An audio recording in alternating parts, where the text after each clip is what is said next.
ब्रेकनंतर आपल्या सर्वांचं पुन्हा एकदा स्वागत। गुजरातमध्ये भाजपला अभूतपूर्व यश मिळताना आपण पाहतोय आणि आता उपमुख्यमंत्री देवेंद्र फडणवीस बोलतायत। गुजरात विधानसभेच्या निवडणुकीमध्ये माननीय मोदीजींच्या नेतृत्वात भारतीय जनता पक्षाला एक अभूतपूर्व असा विजय मिळालेला आहे। सर्व प्रकारचे रेकॉर्ड हे भारतीय जनता पक्षाने तोडले आहेत आणि यात सर्वात महत्त्वाचं 27 वर्ष राज्य केल्यानंतर इतक्या रेकॉर्ड सीट्स जेव्हा जनता देते याचा अर्थ गुजरातच्या जनतेला हा विश्वास आहे की गुजरातमध्ये जे परिवर्तन झालं ते मोदीजींनी भारतीय जनता पक्षाने केलं आणि पुढेही भारतीय जनता पक्षच गुजरातच्या हिताचे निर्णय करू शकते। मोदीजींच्या नेतृत्वातच देश पुढे जाऊ शकतो हा विश्वास गुजरातच्या जनतेने या निवडणुकीच्या माध्यमातून या ठिकाणी दाखवलेला आहे। 52% वोट्स हे भारतीय जनता पक्षाला मिळाले आहेत आणि आतापर्यंत जी काही ट्रेंड्स आहेत आणि ज्या सीट्स आल्या आहेत कमी अधिक प्रमाणात 157 जागी भाजपा जिंकलाय किंवा पुढे आहे अशी परिस्थिती आहे। काँग्रेस आजपर्यंतच्या इतिहासातल्या सर्वात लोएस्ट स्कोरवर तिथे गेलेला आहे 16 जागा आणि ज्यांनी मुख्यमंत्री पदाचा उमेदवार घोषित केला होता आणि आम्ही निवडून येणार असं लेखी दिलं होतं अशा आप नावाच्या पार्टीचे त्या ठिकाणी पुरते 12 वाजले आहेत आणि जनतेने त्यांना पूर्णपणे नाकारलेलं आहे। त्यामुळे आप पार्टी ही दिल्लीपुरतं मर्यादित पार्टी आहे एकदा पुन्हा गुजरातनी या ठिकाणी दाखवून दिलेलं आहे। मी गुजरातच्या जनतेचे मनापासून आभार मानतो, अभिनंदन करतो। खरं म्हणजे मी देखील त्या ठिकाणी प्रचाराला गेलो होतो आणि त्यावेळीच जनतेचा मूड अतिशय स्पष्ट दिसत होता। गुजरात मोदीमय होतं, भाजपमय होतं। जनतेने मूड बनवलेला होता आणि ज्या ज्या ठिकाणी मी सभांना गेलो तिथे मोदीजींचं नाव घेतल्यानंतर जो उत्स्फूर्त प्रतिसाद मिळायचा त्यातूनच लक्षात यायचं की लोकांची मानसिकता काय आहे। निवडून आलेल्या सगळ्या आमदारांना मी मनापासून शुभेच्छा देतो। गुजरातचे मुख्यमंत्री भूपेंद्र भाई, तिथले आमचे प्रदेश अध्यक्ष अशा सगळ्यांना मनापासून मी शुभेच्छा देतो।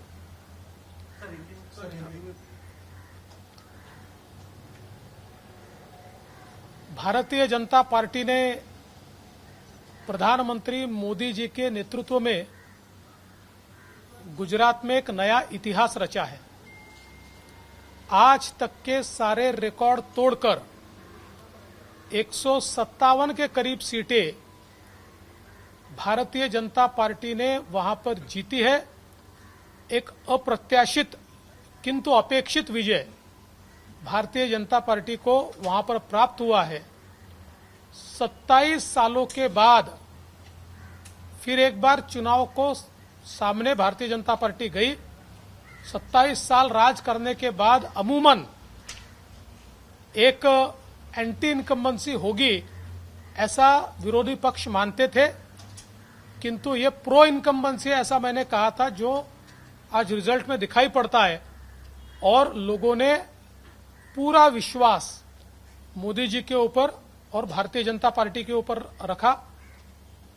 कांग्रेस का सफाया हुआ है। कांग्रेस ऑल टाइम लो केवल 16-17 सीटों पर वहां दिखाई पड़ती है और जिन्होंने अपना मुख्यमंत्री पद का दावेदार उम्मीदवार घोषित किया था ऐसी आप नाम की पार्टी ये पूरी मुंह के बल गिरी है। उनके नेता अरविंद केजरीवाल जी ने एक टीवी शो में लिखकर दिया था कि हमारी सरकार भी आएगी और हमारी कितनी सीटें आएगी।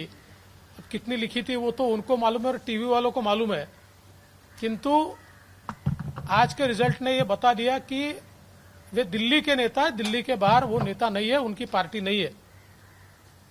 मैं मोदी जी के साथ साथ हमारे राष्ट्रीय अध्यक्ष जी का भी बहुत बहुत अभिनंदन करता हूं, जिनके नेतृत्व में भारतीय जनता पार्टी आगे बढ़ रही है। केंद्रीय गृह मंत्री अमित भाई शाह, जिन्होंने अपना बहुत समय गुजरात को दिया, उनका भी आभार व्यक्त करता हूं।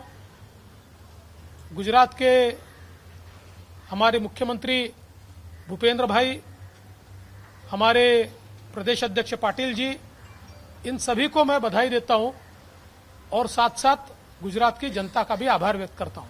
सर, उद्धव ठाकरे यांनी अभिनंदन केले, पण त्याच वेळेला ते असं म्हणतात की महाराष्ट्रातून नेलेले उद्योग फळले, अशी टीका पण केली त्यांनी। मी मागे देखील सांगितलं की उद्धवजींजवळ एक अस्त्र आहे, ते ब्रह्मास्त्रापेक्षा देखील जास्त प्रभावी आहे आणि ते म्हणजे टोमणे अस्त्र। त्यामुळे टोमणे मारल्याशिवाय त्यांचं कुठलं वाक्य पूर्ण होऊ शकत नाही।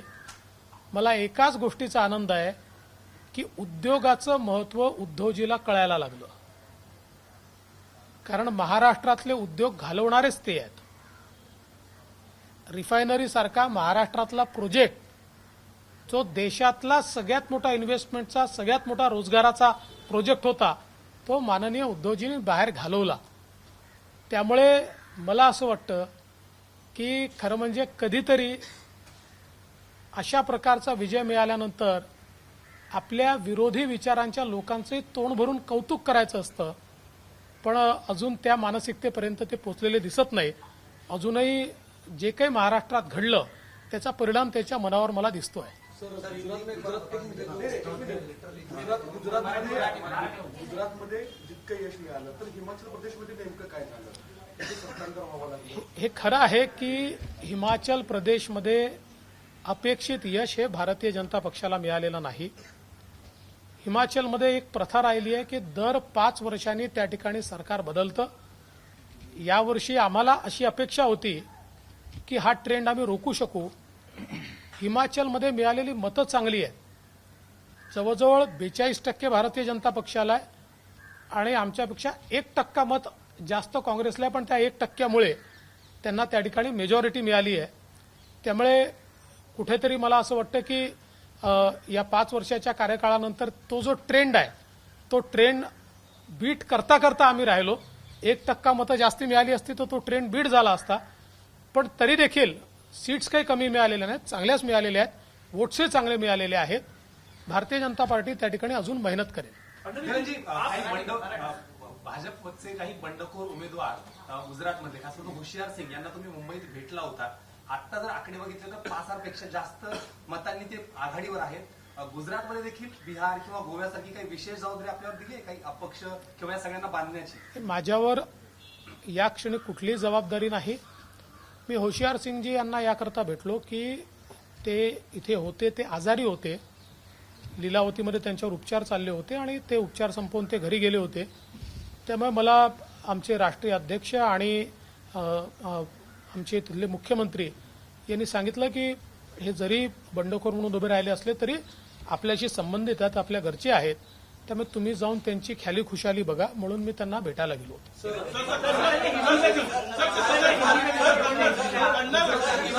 मराठी खत्म करके फिर हिंदी में नाही, आता तरी त्याच्यावर मी काय बोलणार। मुंबई महापालिका त्याच्यावर भाजपचा झेंडा राहील का, त्या स्वरूपातले प्रयत्न? मुंबई महानगरपालिकेवर भारतीय जनता पार्टी, बाळासाहेबांची शिवसेना, आरपीआय आणि आमचे मित्रपक्ष असा ही जी आमची महायुती आहे, या आमच्या महायुतीचा झेंडा निश्चितपणे लागेल हा मला विश्वास आहे। अजितदादा पवार म्हणतात की कर्नाटक बँकेकडे खाती तुम्ही दिली, ते कुठेतरी जप्तेवर वीट सोडण्यासारखं। खरं म्हणजे दादांनी जर नीट माहिती घेतली असती तर दादांनी हे वक्तव्य केलं नसतं। आता मला त्याची माहितीच आपल्याला द्यावी लागेल। की नेमकं काय घडलंय. दुर्दैवाने दादाच त्यावेळी मंत्री होते. 8 डिसेंबर 2021 कर्नाटक बँकेचा राज्य सरकारकडे अर्ज. 21 डिसेंबर 2021 कर्नाटक बँकेशी करारावर स्वाक्षरी झाली आहे. त्यावेळेस कोणाचं सरकार होतं आणि कोण होतं? तेच उत्कर्ष स्मॉल फायनान्स बँक. 21 जून 2022 अर्ज, 21 जून 2022 त्यांच्याशी करार. जम्मू काश्मीर बँक 30 जुलै अर्ज, 21 जुलै 2022ला त्यांच्याशी करार. आणि यासोबत 9 डिसेंबरला महाविकास आघाडीने बंधन बँकेला, इक्विटा स्मॉल फायनान्स बँकेला आणि करूर वैश्य बँक लिमिटेड आणि साऊथ इंडियन बँक यांना देखील अशाच प्रकारचे खाते हँडल करण्याकरता ही परवानगी दिलेली आहे. त्यामुळे मला असं वाटतं की कर्नाटक बँक असेल किंवा उत्कर्ष फायनान्स बँक असेल, आमचं सरकार याच्या 1 वर्ष आधी त्यांनी दिलेलं आहे आणि आता तेच टीका करतायत. मला तर आश्चर्यच वाटतं. एक गोष्ट आपण यात लक्षात घेतली पाहिजे की मी त्यांच्यावर याकरता टीका करणार नाही. या बँकांची नावं काही जरी असली तरी देखील या फायनान्शियल इन्स्टिट्यूशन्स आहेत, या रजिस्टर्ड बँका आहेत. उद्या बँक ऑफ महाराष्ट्र आहे, याचं नाव जरी महाराष्ट्र असलं तरी देखील राष्ट्रीय बँक आहे. त्यामुळे उद्या बँक ऑफ महाराष्ट्र म्हणून कर्नाटकने आम्ही यांना खाते देणार नाही किंवा अजून कोणीतरी खाते देणार नाही असं म्हणणं योग्य नाही. ही प्रथाही योग्य नाही. तथापि कर्नाटक बँकेला ही सगळी खाती किंवा हे सगळे बिझनेस देण्याचा निर्णय आमचं सरकार याच्यापूर्वी आणि आजपासून 1 वर्षापूर्वी महाविकास आघाडीच्या सरकारमध्ये उद्धव ठाकरेजी मुख्यमंत्री असताना आणि अजितदादा पवार फायनान्स मिनिस्टर असताना हे देण्यात आलेले आहे. आता एक अजून मी हे सांगू इच्छितो की या ज्या सगळ्या गोष्टी आहेत, या गोष्टी मी मुख्यमंत्री राहिलो आहे, फायनान्स मिनिस्टरही आहे. फायनान्स मिनिस्ट्री जी आहे ही आरबीआयच्या नियमानुसार करत असते आणि आरबीआयच्या रिकमेंडेशन अनुसार करत असते. एखाद्याला वाटलं म्हणून द्यायचं किंवा एखाद्याला वाटलं म्हणून द्यायचं नाही असा त्याचा कुठलाही अर्थ नसतो. सर, कंस्ट्रक्शन सुरूच आहे. गदगमध्ये आजही गाड्या अडवण्यात आलेल्या आहेत. त्यांना ते घोषणाबाजी केलेली आहे, त्यांच्या गाड्यावर घोषणाबाजी केलेली आहे. आजही ते प्रकार सुरू आहेत. मला असं वाटतंय की यामध्ये काहीतरी राजकीय षडयंत्र आहे आणि 2 राज्यांमध्ये अशांतता पसरावी या दृष्टीनं काही लोक आता कार्यरत झालेले आहेत. कारण मी स्वतः तिथल्या मुख्यमंत्र्यांशी बोललो आहे, मी केंद्रीय गृहमंत्र्यांशी बोललो आहे. केंद्रीय गृहमंत्र्यांच्या माध्यमातून कर्नाटकशी देखील जे काही बोलणं व्हायचं आहे ते झालेलं आहे आणि दोन्ही राज्यांनी शांतता कुठेही कमी होऊ द्यायची नाही असा निर्णय केलेला आहे. त्यानंतर या काही घटना काही ठिकाणी होत आहेत, सगळीकडे होतात असं नाही आहे, काही ठिकाणी होत आहेत. याच्या पाठीमागे काही राजकीय षडयंत्र आहे असा आता वास यायला लागला आहे. सर, संजय राऊत यांनी आरोप केलाय की त्यांना धमकीचे 2 फोन कालपासून आले आहेत आणि त्यांच्या जीवाला काही बरं वाईट झालं तर सरकार यासाठी जबाबदार आहे. काही चौकशी या संदर्भात केली आहे. नक्की बघा, ते संजय राऊत असो किंवा कोणी असो, महाराष्ट्र राज्याचे जे नागरिक आहेत त्यांच्या जीविताची रक्षण करणं ही पोलिसांची जबाबदारीच आहे. पोलिसांना आम्ही निश्चित सांगू कुठले फोन येत आहेत, काय फोन येत आहेत आणि त्याकरता जी काही त्या ठिकाणी काळजी घ्यायची ती काळजी घेतली. सर, गौरी भिडे यांनी जनहित याचिका दाखल केली होती हायकोर्टामध्ये ठाकरे यांच्या प्रॉपर्टीवर. आज त्याच्यामध्ये राज्य सरकारच्या वतीने कोर्टात सांगण्यात आलेलं आहे की पोलीस गृह विभाग याचं प्राथमिक चौकशी सुरू करतोय. अशा स्वरूपाचे काही आदेश दिले गेलेले आहेत? नाही, आत्ता कोर्टात काय झालंय मला याची पूर्ण कल्पना नाही आहे. त्यामुळे कोर्टात नेमकं काय घडलेलं आहे याची कल्पना घेतल्यानंतरच मी त्या संदर्भात बोलू शकेन.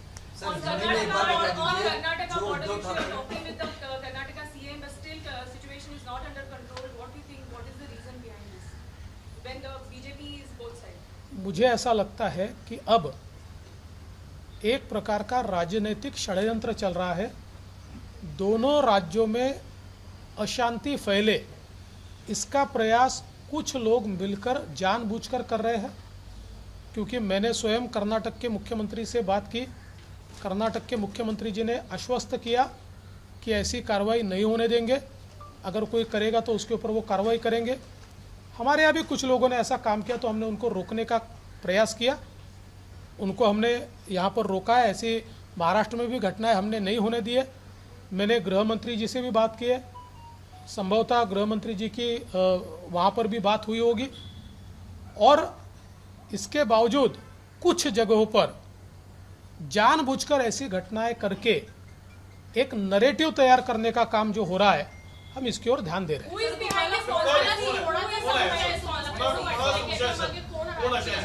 असं आहे की या संदर्भात माहिती लवकरच मी सांगेन, ती माहिती बाहेर येईल।